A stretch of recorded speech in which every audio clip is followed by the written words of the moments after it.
Steve. This is LiftA on your program. So you're going to need dumbbells if you want dumbbells, sliders. So if you don't have, like, we just use like furniture sliders, but if you don't have furniture sliders, you can either use socks on like a tile or wood floor, or you can just use paper plates on like carpet, something that'll just slide.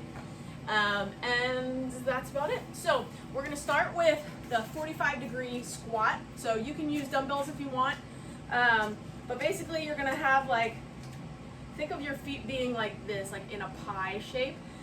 So if you wanted to, you're not going to have your heels touching, but you're just going to bring them apart. But to just start, you'll have your feet together, bring your toes out wide, then you can kind of take a step out, but keep your feet in that same pattern, so your feet are toed out. So from here, if you want to hold your dumbbells at your side, you're going to come down into your squat and drive through the floor back up. We're thinking about your tripod foot, so that means the ball of your big foot, the outside pinky, and the middle of your heel should all be pushing down into the floor evenly. So that's your tripod. 3 points of contact of your foot.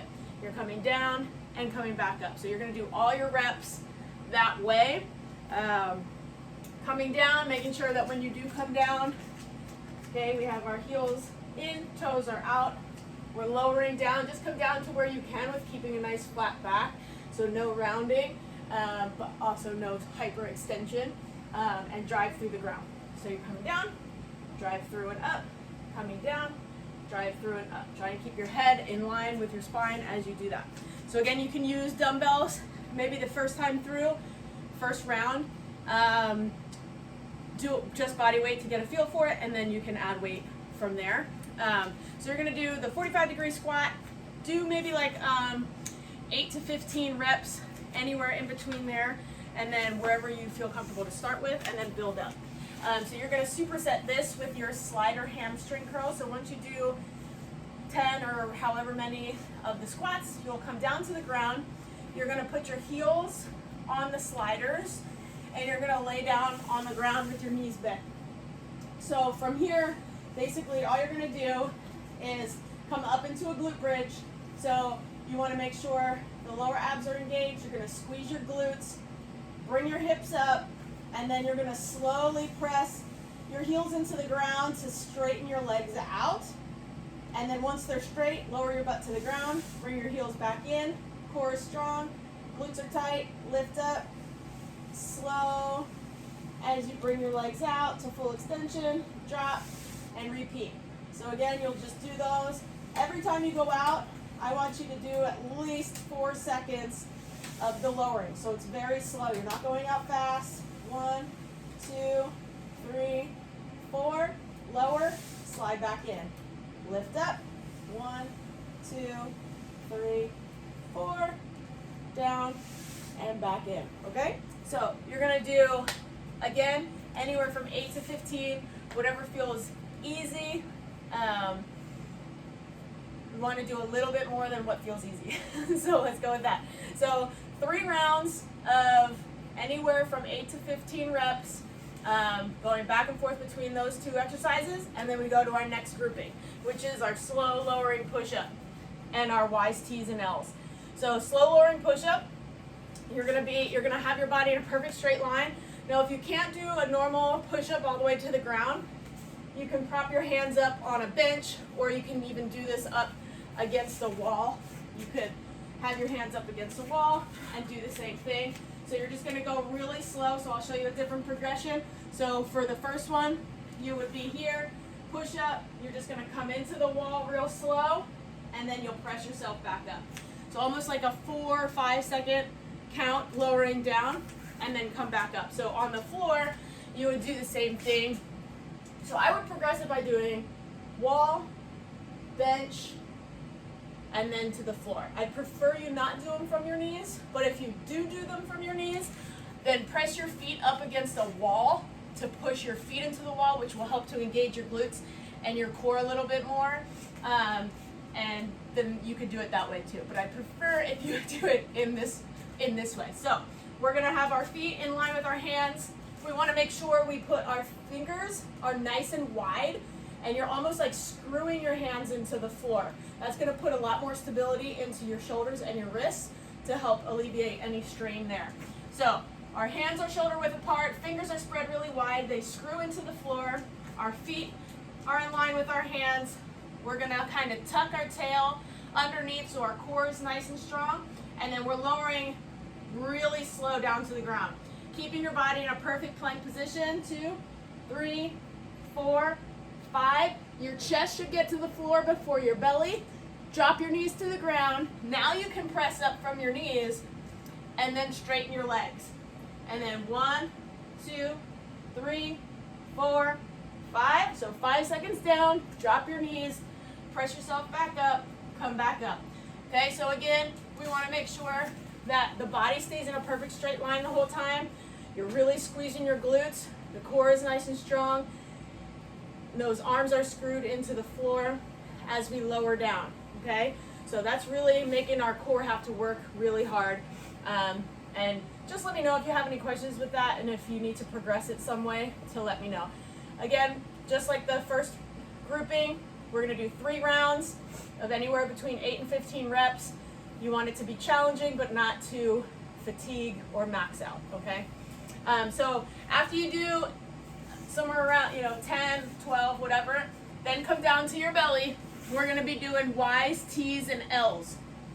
So when we do these, we wanna keep our forehead is gonna stay on the ground, our body's in a nice straight line, and then we're gonna just, instead of our arms being straight ahead, you bring them out into the Y with thumbs up. So from here, you're gonna relax your shoulders down your back. You're gonna lift your elbows off the ground, and then using the middle of your back, you're gonna lift your arms up off the ground, pause, and come back down. So it's shoulders go down your back, shoulders are relaxed, elbows lift up, use the middle of your back to lift your arms off the floor, and down. Shoulders down, elbows up, lift up, hold, and down. Shoulders down, elbows up, lift up, hold, and down. Shoulders relaxed, elbows up, lift the palms. When you lift the palms, you're really reaching out through your fists. You should really feel this in the middle of your back, like your lower traps. Okay, so again, we're gonna do 3 rounds, back and forth with the push-up. And this first one is the Y. Once you do 10 with the Y, then you'll come out to make a T. So our thumbs are still up, but our arms are directly straight out from our shoulders. And then again, it's the same idea. So shoulders relax down the back, you lift the elbows, then you reach out through your fists as you lift up, pause, and come back down. Shoulders relax, elbows, hands, reach out through the fists, and relax. Shoulders, elbows, hands, relax, and down. Okay, so you'll do 10 more of those. Then you're gonna come into an L position with your arm. So wrist is in line with the elbow, and then the elbow is in line with your shoulder. Okay, and it's the same exact principle as before. So the shoulders relax, the elbows lift, then the hands lift off the floor, pause, and come back down. Shoulders relax, elbows lift, lift from the middle of your back to lift the hands off the ground, and relax. So there shouldn't be any pinching in the shoulder when you do this. I want all of your focus to be in the middle of your back doing the work. So you're not just raising the arms off the ground. Okay, that's the importance of bringing the elbows up first, then we lift, so we get that cueing of the middle of the back, the lower traps to do the work.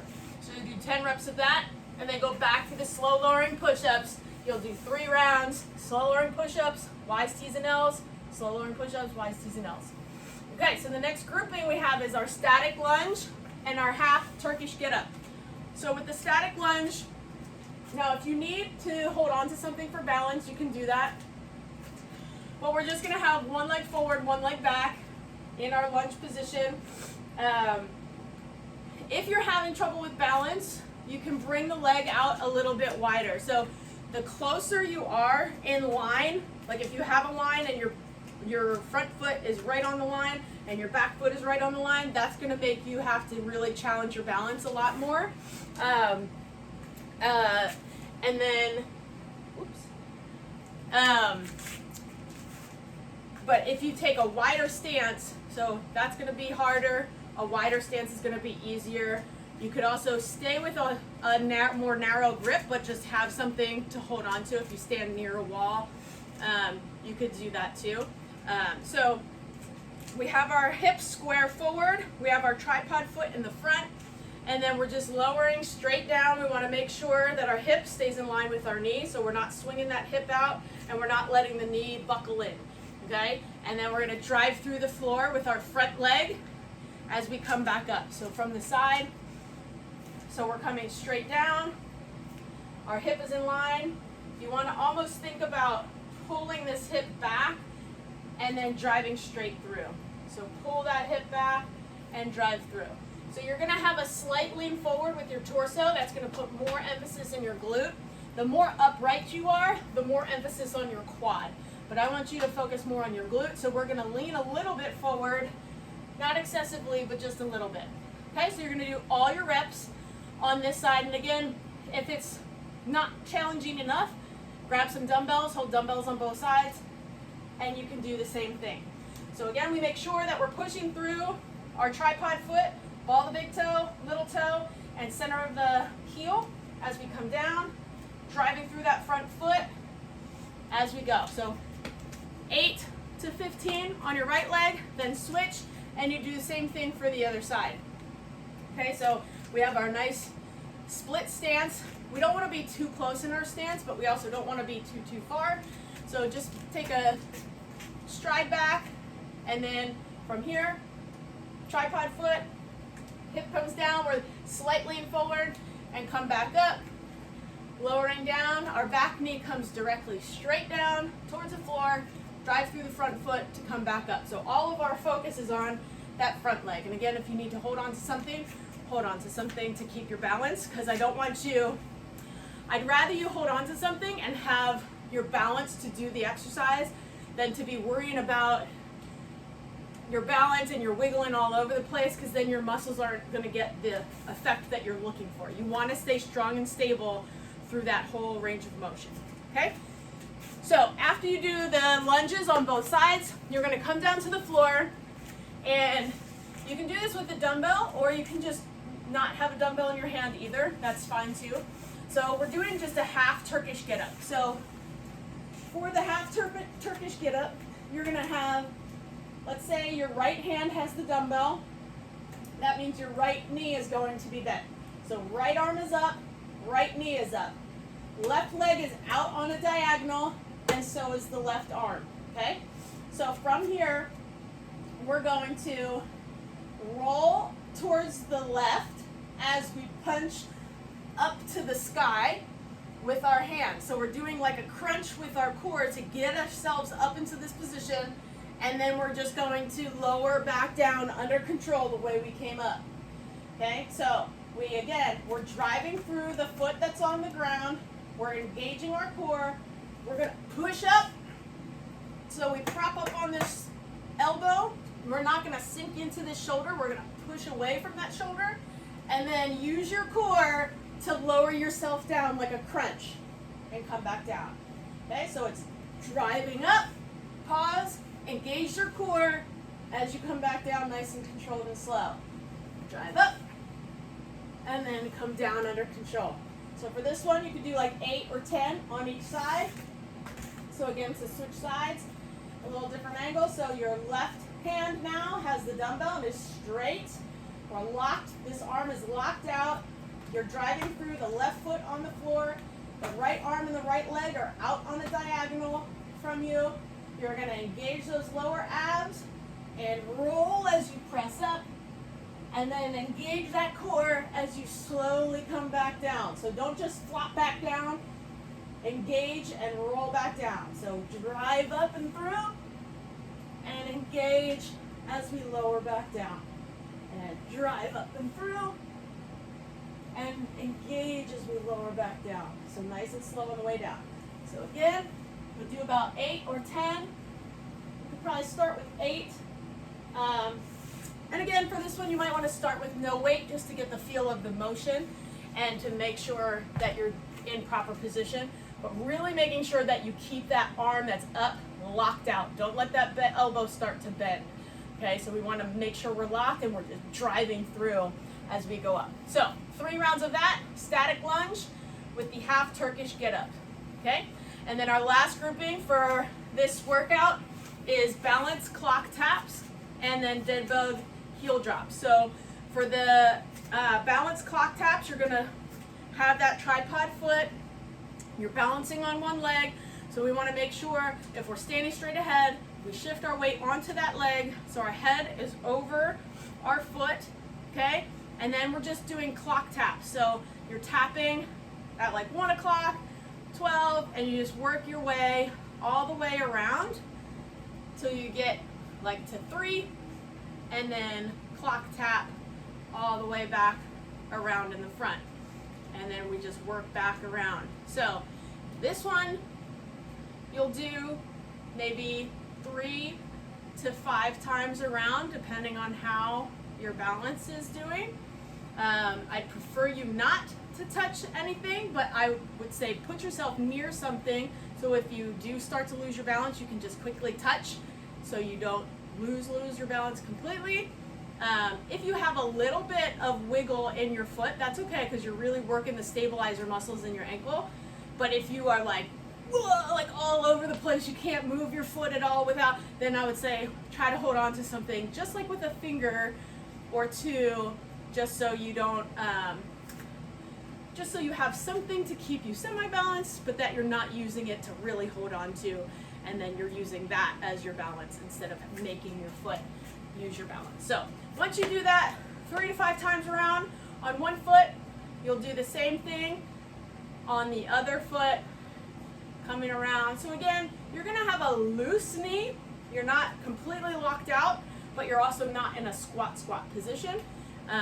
It's just a loose knee, and you're working away all the way around the clock and all the way back for 3 to 5 times around. So all the way down and all the way back is 1, okay? So once you get done those on each side, you're gonna come down to the ground. We're gonna do a dead bug heel tap.